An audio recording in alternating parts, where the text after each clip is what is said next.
नमस्कार जय श्री जगन्नाथ मु घनश्याम बेहेरा केबे भाभी नथिली कि जीवन में काली धरिबी कागज धरिबी कालीर शब्द गुड़िक कागज रे रखिबी।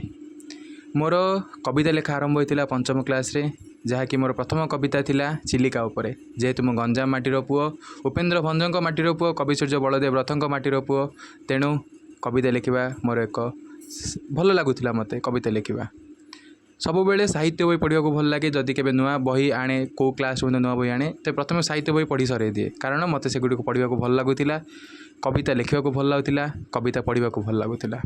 एमती लेखु लेखु आग को लेखि चली। प्रथम कविता थिला चिलिका तापरे 10वीं श्रेणी पास कली तापरे +2 कली +2 पास कली तापरे मु कविता गुड़िक से पर्यंत डायरी कागज भितर बंदी हो रोले।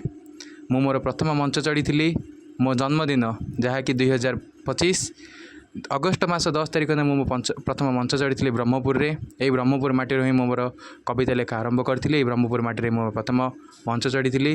यह ही हूँ मो जीवन संघर्ष कविता लिखापी। मत मो जीवन में कविता लिखापी प्रथम मत प्रेरणा जगै महाप्रभु श्री जगन्नाथ तापर मो परिवार तापर हूँ मो आत्मविश्वास। मो आत्मविश्वास ही मो कविता लिखा आगू बढ़ी और कविता लिखि चली। धन्यवाद। वंदे उत्कल जननी।